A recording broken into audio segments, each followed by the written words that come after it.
खुलुमबाय गोजोन फुंबिलिनि बयनिसिमबो गाहाम हामलायनायजों लोगोसे नोंथांमोनखौ आंनि SBBodo News चेनेलाव बयखौबो बरायबावनाय थाबाय आं सिबिरानि ब्रह्म नोंथांमोननि थाखाय आं फिन गोदान खौरां लानानै फैबाय आसा खालामो खौरांखौ नोंथांमोना जोबजासिम नायलांगोन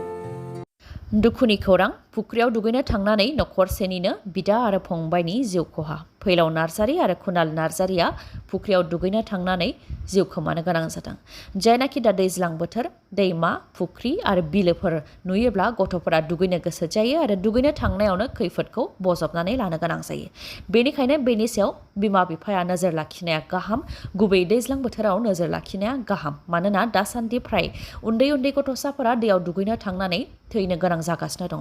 रिपर्टआव मोननाय बायदिब्ला मैया सानसेयावनो 7 सुबुङा दैयाव दुगैनो थांनानै जिउ खोमानो गोनां जादों बे 7नि मादाव फैलाव नार्जारी आरो खुनाल नार्जारी बिथांमोनहाबो दैयाव गबनानै जिउ खोमानो गोनां जादों बिथांमोना क'क्राझार जिल्लानि सिङाव थानाय सिमलागुरि गामिनि दीपक नार्जारी आरो जयमती नार्जारीनि फिसाज्लामोन फैलाव नार्जारीया 14 बोसोर बैसोनिमोन आरो खुनाल नार्जारीया 5 बोसोर बैसोनिमोन नखरसेनिनो बिदा फंबाय थैनाय जाथाया बयखौबो दुखु मोनहोदों क'क्राझार जिल्लानि अनगायैबो उदालगुरि जिल्लायावबो नखरसेनिनो बिदा फंबाय सानैनि जिउ खहा जादों जाय बैसोआ गेलेनायनि सम आरो बिथांमोनहा थैनाय थांनाया मा बेनि सोमोन्दै जेबोखौनो मिथिजेनाखै बे समावनो रुंसारि जानो गोनां जादों नखरसेनिनो तपन भुइहर 4 बोसोर बैसोनि आरो गायत्री भुइहर 3 बोसोर बैसोनि उदालगुरि जिल्लानि सिङाव थानाय भेरगाव आउटपस्टनि सिङाव थानाय भेरगाव महलिया पारा गामियाव जादों बे दुखुनांथाव जाथाया राजिब भुइहरनि सानै फिसाया जिउ गोमानायनि अनगायैबो कुमुद भुइहरनि फिसाजो 10 बोसोर बैसोनि मीना भुइहरनिबो जिउ गोमादों फोरमायथिनाय बायदिब्ला गथ'साफोरनि बिमा बिफाया सानफ्रोमबो फुंनि समावनो खामानियाव ओंखारलाङो जाथाय जानाय सानखालिबो खामानि मावनो थांदोंमोन फैनाय समावसो फिसाफोरखौ नुफैयैलाय नागिरबायदोंमोन नाथाय नागिरसेयावबो मोननो हायैयाव गामिनिनो फुख्रियाव नायगिदिंहैदोंमोन बेयावनो सासेनि गोथै देहाखौ गोजावनानै थानाय नुनो मोन्दों बेनि उनाव गोग्रोमनानै नागिरबावनायाव सानै मोननो हादों फुख्रिनिफ्राय गासै 3नि गोथै देहाखौ उनाव बोखांनो हादों पुलिस थानानि सिङावनो पुलिसनि गुन्दामिनि आखु मोजां मोनज्लायनाय जरासे सेंग्रा आरो सिख्लाखौ हमनानै पुलिसा जबरदस्ति आइजोनि गाननाय जोमनायखौ खुहोनानै आइजोनि सावगारि सेबखांदों आरो बे जाथाया पुलिस थानानि सिङावनो जानो मोन्दों बे मुगैथाव जाथाया नलबारिनि घग्रापार पुलिस थानानि सिङाव जादों आइजा एफआर होनाय बायदिब्ला नलबारि घग्रापार पुलिस थानानि ओसि बिमान रयआ थानानि सिङावनो मोनानि समाव आइजोखौ गस्ला खुहोनानै सावगारि सेबखांदों आरो गाज्रि इसाराबो खालामदों बे जाथाया थांनाय 21 जुन 2023आव जादों आरो बे जाथायखौ लानानै आइजोआ नलबारि थानायाव 22 जुन 2023आव एफआर होदों पुलिस थानानि सिङाव जानाय बे सोंखारि जाथायखौ लानानै जिपि सिं बिथाङाबो टुइट खालामदों आरो दायनिगिरि बिमान रयखौ सासपेन्ड खालामनाय जाबाय होननानै फोरमायथिदों आरो दा खारखुमानानै दं होननानैबो मिथिहोदों जिपि सिं बिथाङा बेनि अनगायैबो जाय सुबुङा दुथां बिमान रयनि सोमोन्दै खौरां होनो हागोन बिथांनो नांगौ बायदि बान्था होनाय जागोन होननानैबो फोसावदों लोगोसे 17 बोसोर बैसोनि लाइमोननि सायाव बेबायदि इनाय जानाय केसखौ सामलायनो थाखाय नलबारिनि आइजो एडिशनेल एसपिनो बिबानखौ होनाय जादों लोगोसे DIG CWR खौबो जाथायथिलियाव थांनानै नायबिजिरनानै रिपर्ट जमा होनो थाखाय बिथोन होदों आरो CCTV केमेरायाव जि नुगोन बे हिसाबै राहा लानाय जागोन होननानैबो फोरमायथिदों जिपि सिं बिथाङा भारत भुटान सिमानि तामुलपुर सुकानजुलिनि फायारिं रेन्जआव गुलि बेद्दार जानानै राजा मुसाहारि मुंनि सुबुङा जिउ खोमानो गोनां जादों रिपर्टनि बायदिब्ला सुकानजुलिनि फायारिं रेन्जआव बमा बारुदनि सोलोंथाइ होबाय थानायखौ नायनो थाखाय थांदोंमोन राजा मुसाहारिया बेयावनो बमाया बेरदेरदों जायजों राजा मुसाहारिया जिउ खोमानो गोनां जादों उनाव बिथांनि गोथै देहाखौ तामुलपुर थानायाव लांनानै पस्टमर्टेमनि थाखाय दैथायहरनाय जादों फोरमायथिनो गोनांदि सुकानजुलिनि फायारिं रेन्जआव बमा बारुदनि ट्रेनिं होनायजों जाथाय जानाया बे गिबि खेब नङा बेनि सिगांबो ट्रेनिं होबाय थानाय समावनो रकेटआ सुबुंफोरनि न'आव गोग्लैहैनाय जाथाय जाखांबाय जाय जाथायजों न' बांफोरा सिलिंखार जादोंमोन बे खेबाव फिन बम बेरदेरनायजों राजा मुसाहारि मुंनि सुबुंनि जिउ खहा जादों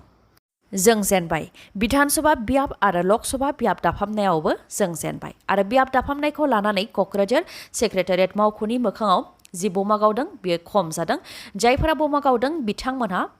नखर आरो अफिसफोराव बमा गावहैबावनांगौमोन बे रावा आंनि राव नङा बियाब दाफामनायखौ लानानै थिखादार आफादनि दैदेनगिरि बिक्रम दैमारिया खौरांगिरि मेल खुंनानै रायजो राजानि सिगाङाव बुंफैनाय राव बिथां बिक्रम दैमारिया बुंथिदों दि बियाब दाफामनायनि ड्राफ्ट फोसावनायखौ लानानै बयबो गिखांदों बे ड्राफ्टखौ नायोब्ला जोंनि इयुना मा जागोन बेखौ बयबो मिथिगौ जायखौ लानानै एबसुनिफ्राय लानानै गासैबो फरायसा आफादफोरानो गिखांदों मानोना बिटिसिआव मोनजिबा बिधानसभा मासि मोननो हादोंब्लाबो जों सिगांनि बायदियैनो एसटि हिसाबै मोनद' मोननो हादों आरो जि मोनथाम बियाब बांदों बेयो गुबुननियासो बांदों आरो गुबुननिया मोनगु बियाब जादों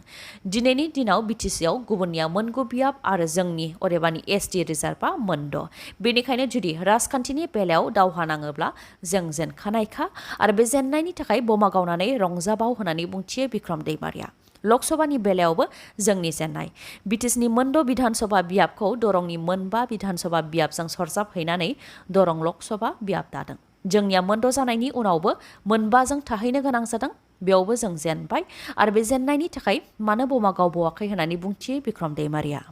लोगोसे बुंथिबावोदि बियाब दाफामनायखौ लानानै रायजो राजाफ्रा जेरैबायदि लुबैदोंमोन बेबायदि जायाखै रायजो राजाफोरनि गांनाय उखैनायनि खामानि मावनो थाखायनो भट होनानै एमएलए मन्त्रि एमपि इएम बानायदोंमोन सरासनस्रा सुबुंफोरा बिसायख'थि आयगनिसिम थांनो हाया मन्त्रि एमपि एमएलए इएम बिटिसिनि चिफ बिथांमोनासो खामानिखौ मावनो नांगौ जेरावनाखि जोंहा रायजो सभानि एमपि रायजोनि मन्त्रि आरो बिटिसिनि चिफ दंखायो जायफोरा सोरखाराव दं बिथांमोनहा खामानिखौ मावनो नांगोन सोरखाराव थानाय माजबादनि एमएलए कलाइगावनि एमएलए अदालगुरिनि एमएलए पानेरिनि एमएलए आरो देरसिन मासियाव थानाय बुंथिगिरि बिस्वजित दैमारि बिथांमोनहा मा खालामखो होननानै सोंथि खालामो बिक्रम दैमारिया आरो बेफोर गासैनिबो उनाव मानो आं बिटिआर गोरोबथानि उनाव साबायखर बावनो जेराव मोनजिबा बिधानसभा बियाबनि मादाव जोंनिया एसटि हिसाबै मोनद'ल' गुबुननिया मोनगु लकसभाया मोनसेल' जाबाय स्कुल प्रभिन्सियेलाइज जायाखै बिटिसिनि सिमा बाङाखै रन्जन दैमारि आरो जोबथेसालियाव थानाय एनडिबिफोरा उदां जायाखै लाइमोनफोरा साख्रि मोननो हायाखै होननानै बुंथियो बिक्रम दैमारिया लोगोसे प्रमद बर'आ बिटिआर गोरोबथानि गेजेरजों रन्जन दैमारिया उदां जाबाय होननानै बुंथिदोंमोन आरो एनडिबिफोरखौ बिमाफोरनो गथायफैफिनगोन होननानै बुंथिदोंमन नाथाय दिनैसिम उदां जादोंना जायाखै बेखौ बयबो मिथिगौ होननानै बुंथिबावो बिक्रम दैमारिया गोजाम सोरखार थांबाय गोदान सोरखार फैबाय नाथाय बेनो बे क'क्राझार जिल्लानि सिङाव थानाय थरंगुरि भिसिडिसिनि सिङाव थानाय कारिगावनि साहा थानाय हालदैबारि गामिनि रायजो राजाफ्रा दिनैसिमबो गाव गावनो रां खांनानै लामा दालां बानायनानै लानो गोनां जादों जायखौ लानानै हालदैबारि गामिनि रायजो राजाफ्रा खुद्रिदों आरो सोरबा एमपि एमएलए इएमआ भट बिनो फैयोब्ला होसो हरनांगौ होननानै खुद्रिदों रायजो राजाफ्रा बिथांमोना फोरमायथिदों दि जायखि एमपि एमएलएआनो जायाथों मानो हालदैबारि गामिनि रायजो राजाफ्रा भटखौ होबोदों नाथाय रायजो राजाखौ रावबो नायफिनाखै गोजाम सोरखाराबो नायसनाखैमोन आरो दानि सोरखाराबो नायसनाखै बर'आनो बर'खौ नायसनाब्ला गोदान सोरखारखौ देरहा होनानै मालाय मा मुलाम्फा होननानै बुंथियो रायजो राजाफ्रा लोगोसे जाहाथे सोरखारा लामा आरो दालांनि जेंनाखौ नायफैयो आरो लामा आरो दालां बानायनानै होयोब्लासो भटखौ होगोन नङाबा सोरबा एमएलए एमपि आरो इएमआ भट बिनो फैयोब्ला रायज्लायनो नाङा होसो हरगोनसो होननानै बुंथियो रायजो राजाफ्रा मानोना लामा आरो दालां मोजां नङैनि थाखायनो गोबां जेंना मोननो गोनां जायो लामानि अनगायैबो बालाजान दैमाखौ बारनो गोनां जायो नाथाय बारनो हाया जायनि थाखाय फरायसाफोरा फरायसालियाव थांनायाव जेंना मोननो गोनां जायो आबादारिफोरा फालांगिरिफोरा आरो बेरामिफोराबो जेंना मोननो गोनां जायो बेनिखायनो जाहाथे प्रमद बर' आरो एमएलए लरेन्स इस्लारि बिथांमोना फैनानै नायफैयो आरो जेंनाखौ सुस्रांनानै होयो बेनि थाखाय खावलायहरो रायजो राजाफ्रा मानोना लामा आरो दालां मोजां नङिनि थाखायनो बोसोरफ्रोमबो रायजो राजाफ्रानो 50निफ्राय 60 रोजा रांसिम खांनानै गाव गावनो लामा आरो दालांनि खामानिखौ मावनानै लानो गोनां जायो होननानै बुंथिदों हालदैबारि गामिनि रायजो राजाफ्रा गसाइगाव महकुमानि सिङाव थानाय देमदेमा जियागुरि ओनसोलावबो बे एखे थासारि आरसिसि दालां नांगौनि दाबि खालामदों रायजो राजाफ्रा 2000 मायथाइनिफ्रायनो रायजो राजाफ्रा दालां बानायनानै लाबोनो गोनां जादों आरो गोबां खस्थ' मोननो गोनां जाबोदों सिगांनि सोरखारावबो मोनाखै आरो दानि सोरखारखौबो खावलायबोदों नाथाय मोननो हायाखै होननानै फोरमायथिदों रायजो राजाफ्रा बेनिखायनो सोरखारा जाहाथे बे दालांखौ आरसिसि बानायनानै होयो बेनि थाखायबो खावलायहरदों रायजो राजाफ्रा मैया गोथार ईदनि सानमोन बिटिसिनि बारग' गाहाय हाग्रामा महिलारिया गोथार ईदखौ चिरां जिल्लायाव फालिदों बोसोरफ्रोमबो ईदखौ गुबुन गुबुन जायगायाव फालिबोदों थांखिया जाहाथे बिटिसि आरो आसामाव गासैबो धोरोमनि सुबुंफोरा गोजोनै थानो हायो बेनि थाखायनो ईदखौ फालिबोदों होननानै फोरमायथिदों हाग्रामा महिलारि बिथाङा लोगोसे बिथाङा फोरमायथिबावदों दि ईदल' नङा चार्चआवबो थाङो बाथौआवबो थाङो नाथाय थांखिया मोनसेल' होननानै बुंथिदों हाग्रामा महिलारिया नाथाय ईदनि गोथार सानावनो सिलचराव धोरोमखौ लानानै दुंहाव थासारि। सिलचरनि पन्चायत र'डआव मुस्लिमनि सुबुंफोरा ईद फालिबाय थानाय समावनो गुबुन गुबुन धोरोमनि सुबुंफोरनि गेजेराव गोबां दावराव दावसि जादों, जायनि थाखाय पुलिस आरो सिआरपिएफआ फैनानै थासारिखौ सामलायफैनो गोनां जादों, जेराव बिथांमोनहा टियार गेस आरो लावथि सिबनो गोनां जादों। बिथांमोननि लावथि सिबनायजों गोबां सुबुंफोराबो जोखोम जानो गोनां जादों। नाथाय गोबां जायगायावनो गोथार ईदनि सानखौ रंजा बाजायै फालिनायखौ नुनो मोननाय जादों। मुम्बाइआवबो बलिउडनि गेदेर गेदेर सुपारस्टारफोरा ईद फोरबोखौ फालिदों, जेराव बलिउडनि किं शाहरुख खानखौ गोथार ईदनि गाहाम हामलायनाय जासिनो थाखायनो बिथांनि न'नि बायजोआव रोजा रोजा सुबुंफोरा थुबुर जाफैदों। शाहरुख खानआबो गावनि फेनफोरखौ दुखु मोनहोआखै, बिथाङाबो न' सिंनिफ्राय बायजोआव ओंखारबोनानै गावनि फेनफोरनि मोखाङाव नुजाथिफैदों।